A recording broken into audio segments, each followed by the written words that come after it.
Do you wanna know?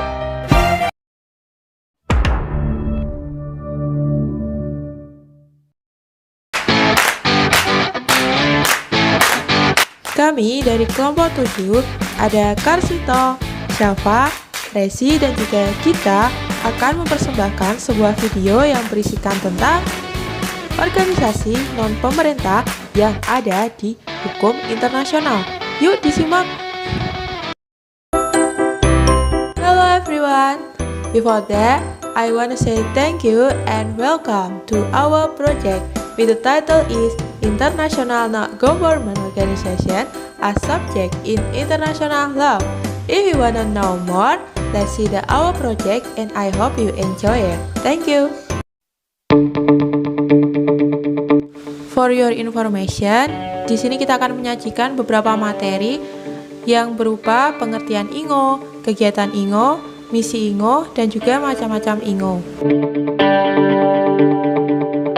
INGO adalah sebuah organisasi yang didirikan oleh kelompok maupun perseorangan yang tidak memiliki keterkaitan dengan pemerintah, namun ia tetap menjadi subjek dalam hukum internasional dan biasa disebut dengan organisasi non-pemerintahan. Selanjutnya adalah kegiatan INGO. Kegiatan INGO dibagi menjadi dua. Yang pertama adalah operasional, yaitu menggerakkan sumber daya dalam bentuk keuangan, material, atau tenaga relawan untuk menjalankan proyek dan program mereka. Yang kedua adalah advokasi, bekerja untuk mempengaruhi kebijakan dan tindakan pemerintah atas suatu isu. Jadi kalian bisa tahu ya bahwa kegiatan INGO dibagi menjadi dua. Sekarang kita masuk dalam misi INGO. INGO hadir sebagai wadah bagi para individu, masyarakat, dan elemen negara untuk turut berinteraksi dalam dunia internasional dan untuk berperan serta dalam proses perkembangan dan juga perubahan sosial. Macam-macam INGO ada 4. For the first is Greenpeace, and the second is International Committee of the Red Cross or ICRC, and the third is Borneo Tropical Rainforest Foundation or BTRF, and the last is SCOUT or Kepanduan. Greenpeace adalah sebuah organisasi yang aktif dalam perlindungan lingkungan. Organisasi ini mengkampanyekan beberapa agenda penting, yaitu dengan cara diplomasi, diskusi publik, debat publik, dan juga hal-hal lainnya yang berhubungan dengan kebijakan lingkungan.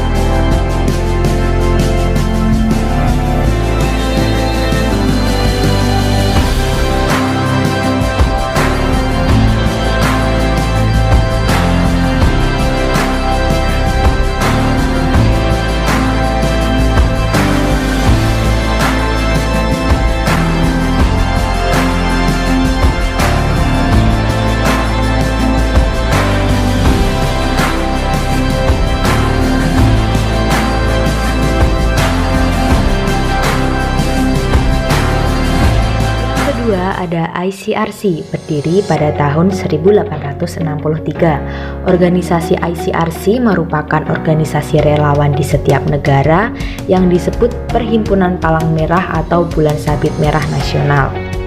Gerakan Palang Merah dan Bulan Sabit Merah Internasional terdiri dari yang pertama ada Komite Internasional Palang Merah, yang kedua ada Perhimpunan Palang Merah dan Bulan Sabit Merah Nasional, yang ketiga ada Federasi Perhimpunan Palang Merah dan Bulan Sabit Merah.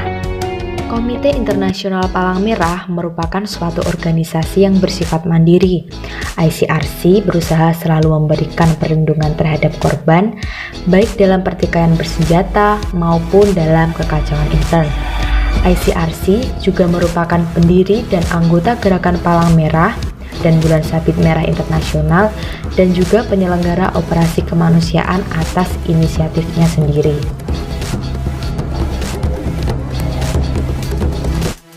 Perhimpunan Palang Merah dan Bulan Sabit Merah Nasional Perhimpunan nasional akan diakui sebagai Gerakan Palang Merah dan Bulan Sabit Merah Internasional bila memenuhi syarat-syarat sebagai berikut. Yang pertama, didirikan di negara yang menyetujui Konvensi Jenewa untuk perbaikan kondisi prajurit yang cedera dan sakit di medan perang. Yang kedua, satu-satunya palang merah dan bulan sabit merah di negara tersebut. Yang ketiga, diakui pemerintah. Yang keempat, bersifat mandiri dan sesuai prinsip gerakan. Dan yang terakhir, memakai nama dan lambang palang merah dan bulan sabit merah. Federasi Perhimpunan Palang Merah dan Bulan Sabit Merah, sebelumnya bernama Liga Perhimpunan Palang Merah dan Bulan Sabit Merah. Pada tahun 1991 diubah menjadi Palang Merah dan Nasional. Federasi ini merupakan lembaga non-pemerintah. Federasi ini meliputi semua perhimpunan nasional yang telah diakui dan juga berfungsi sebagai sekretariat pusat dan forum diskusi bagi organisasi Palang Merah dan Bulan Sabit Merah Internasional. Yang ketiga ada organisasi BTRF. Misi utama BTRF adalah secara jangka panjang melindungi dan mengelola hutan hujan yang berada dalam keadaan kritis, khususnya di Provinsi Kalimantan yang menjadi tempat terjadinya kasus deforestasi. BTRF berkomitmen untuk bekerja sama dengan pemerintah pusat dan daerah serta pihak lainnya untuk mengidentifikasi, mempromosikan, dan memfasilitasi strategi baru untuk melindungi hutan hujan lindung. Yang keempat ada Scout atau Kepanduan. Gerakan Kepanduan adalah sebuah gerakan pembinaan pemuda yang memiliki pengaruh mendunia. Gerakan Kepanduan terdiri dari berbagai organisasi kepemudaan, baik untuk pria maupun wanita, yang bertujuan untuk melatih fisik, mental, dan spiritual para pesertanya dan mendorong mereka untuk melakukan kegiatan positif di masyarakat. Tujuan ini dicapai melalui program latihan dan pendidikan non-formal kepramukaan yang mengutamakan aktivitas praktis di lapangan. Gerakan Pramuka menambah 4 program dalam organisasinya, diantaranya pendidikan generasi muda usia dini, usia remaja, pendidikan kepanduan putri, dan pendidikan kepemimpinan bagi pembinaan yang memiliki pengaruh mendunia.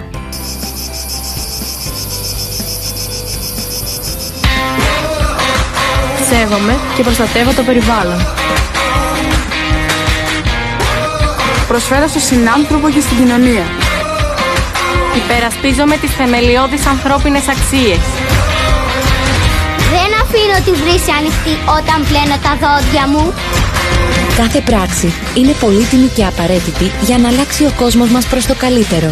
Οι πρόσκοποι από την ίδρυσή τους το 1910 εφαρμόζουν και υλοποιούν τους 17 στόχους βιώσιμης ανάπτυξης που έχει θέσει ο ΟΗΕ για έναν κόσμο καλύτερο μέχρι το 2030. Είμαστε οι πρόσκοποι! Είμαστε οι περήφανοι πυροσβεστές ενός καλύτερου κόσμου!